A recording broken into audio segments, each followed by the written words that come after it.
हाँ तो आज व्यूवर्स, आज बात करने जा रहे हैं हम VFDs के बारे में। हमारे एक्सपर्ट से अजलान भाई हमारे साथ मौजूद है। अजलान भाई, बहुत वेलकम करते हैं आपका वीडियो में। अजलान भाई, बहुत सारे लोगों का सवाल ये होता है, सस्ते के चक्कर में जाहिर सी बात है लोग इकोनॉमिकल पोजीशन पे जाना चाहते हैं, तो एक जुगाड़ बीच में आया था INVT।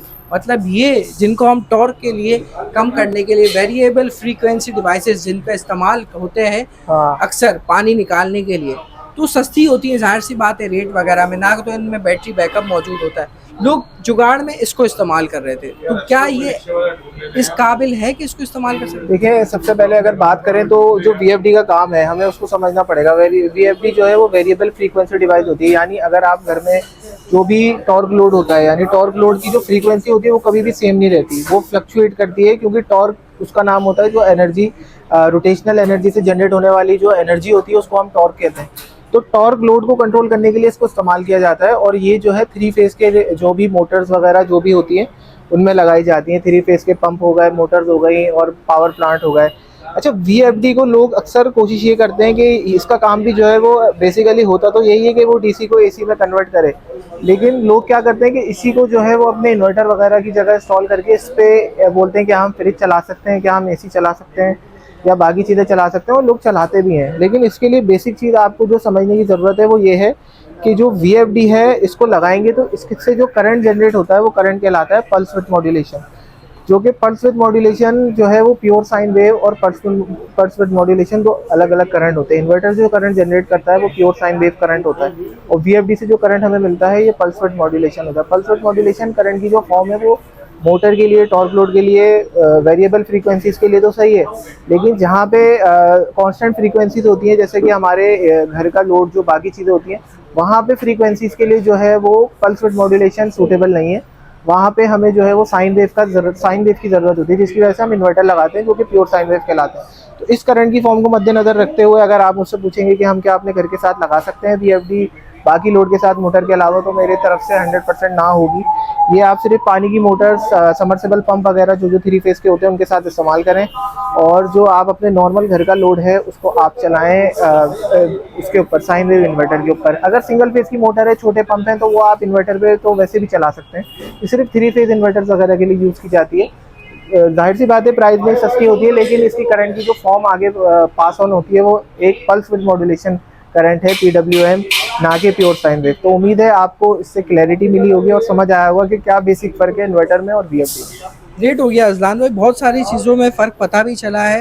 अब कहने का मकसद ये है, इसके अलावा लोग देसी इन्वर्टर्स पे बहुत जा रहे हैं, तो देसी इन्वर्टर्स एक मिथ है क्या? मतलब देखिए, देसी इन्वर्टर एक तरीके की जुगाड़ है कि आपके जो करंट को डीसी को एसी में कन्वर्ट करना होता है।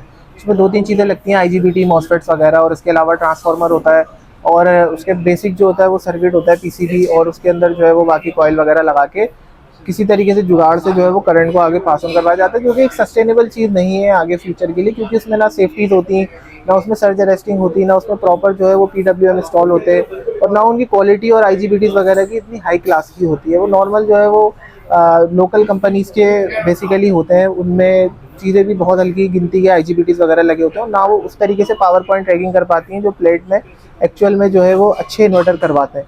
जो इन्वर्टरों की रेटिंग्स होती है जैसे 98% तक एफिशिएंसी, 99% तक एफिशिएंसी, वो उससे नहीं मिलती, उसकी एफिशिएंसी भी कम होती है, और ओवरऑल कोई सेफ्टी भी नहीं होती। जो आप आग लगती हुई देखते हैं या इन्वर्टरों को उड़ता हुआ देखते हैं, या जो भी आप नुकसान देखते हैं वो उन्हीं चीज़ों की वजह से होता है। तो खुदारा आप एक प्रॉपर चीज़ खरीदें जिसकी वारंटी हो और जो सेफ्टी के साथ आए, क्योंकि सेफ्टी सबसे पहले मैटर करती है, बजाय इसके कि आप प्राइसिंग को देखें। जो लोग जुगाड़ के तौर पे उसको लगाते हैं नॉर्मल छोटे घरों में, वो अपनी मजबूरी के तहत लगाते हैं, लेकिन अगर आपके पास रेंज है और गुंजाइश है तो आप हरगिज़ ऐसा ना करें और अच्छे इन्वर्टर लगाएं। ग्रेट हो गया अजलान भाई, वही बात कर रहा हूँ ना मैं, कि ये इस तरह के जो इन्वर्टर्स हमारे पास रखे हुए हैं बेहद वैरायटी में और बेहद कंपनीज बना रही हैं, उनका तो फिर काम ही खत्म हो जाए, क्या कहते जी हैं? जी, अगर ऐसे उससे वो रिप्लेसमेंट हो जाती तो फिर ये इतने महंगे इन्वर्टर कंपनीज ना चल रही होती, ना ये इन्वर्टर आगे बन रहे होते, और ना मजीद इनमें जिद्दत आ रही होती। तो फिर ये एक सिर्फ मिथ हो जाता लोगों की तरह लिए, जबकि ऐसा नहीं है कि एक से एक बढ़ के टेक्नोलॉजी आ रही है, सेफ्टी आ रही है, प्रोटेक्शन आ रही है, अभी लोगों ने इस्तेमाल किए नहीं है। हाँ तो अजलान भाई, ये जो देसी इन्वर्टर है आज पाकिस्तान में बन रहे हैं, ये वाली चीज़ भी जुगाड़ बन चुकी है, आगे जाके वही इन्वर्टर्स भी बन जाएंगे। बिल्कुल ऐसा ही है, पाकिस्तान में सारी अभी भी बन रहे हैं देसी इन्वर्टर, तो आगे जाके ये इन्वर्टरों की प्रॉपर जो है वो असेंबलिंग भी यहाँ पे होगी, पार्ट्स हो सकता है पार्ट्स जो है वो भी थोड़े टाइम तक सोर्सिंग ही की जाए, बड़ी बड़ी जो भी कंपनीज हैं जिनसे IGBTs वगैरह परचेज किए जाते हैं। और लेकिन ये भी होगा कि आगे जाके यहाँ पे असेंबलिंग पूरी प्रॉपर हो जाएगी, और लाहौर में तो ये चीज़ शुरू हो भी गई है, मैक्स पावर वगैरह कंपनीज हैं जो असेंबलिंग कर रही हैं, और बहुत सारी डिफरेंट क्राउन कंपनी है जो कि असेंबलिंग पाकिस्तान में कर रही है। तो ऐसा होगा कि आगे जाके तमाम कंपनीज अपने असेंबली लाइन यहाँ पे शुरू करेंगी और पार्ट जो है वो बाहर से सोर्सिंग करेंगी, क्योंकि पार्ट्स में जो R&D वगैरह है वो सारी जो है वो चाइनीज़ और बड़ी दूसरी कंपनीज़ के थ्रू होती है, तो उनकी क्वालिटी को बीट करना अभी पॉसिबल नहीं होगा पाकिस्तान के लिए, और उस तरीके की उस लेवल की चीज़ बनाना सर्किट में, तो इसलिए जो है वो अभी हमें सोर्सिंग ही करनी पड़ेगी आगे आने वाले 5-10 साल में। तो अगर आप लोग कोई भी तरह का प्रोडक्ट लेना चाहते हैं सोलर से रिलेटेड तो हमारे आउटलेट विजिट कर सकते हैं। पीछे हमारा फिजिकल आउटलेट की लोकेशन भी आप लोगों को दिख रही होगी। 0333922923 हमारा व्हाट्सएप का नंबर है। अजलान भाई अपना नंबर दीजिए। 03233178 ये सिर्फ वॉइस नोट आप भेज सकते हैं व्हाट्सएप पे, और खुदारा कॉल ना कीजिएगा। रेट हो गया, कोई भी एक्सपर्टीज़ वगैरह चाहिए तो नंबर पर रब्ता कर सकते हैं व्हाट्सएप पे। ठीक है भैया।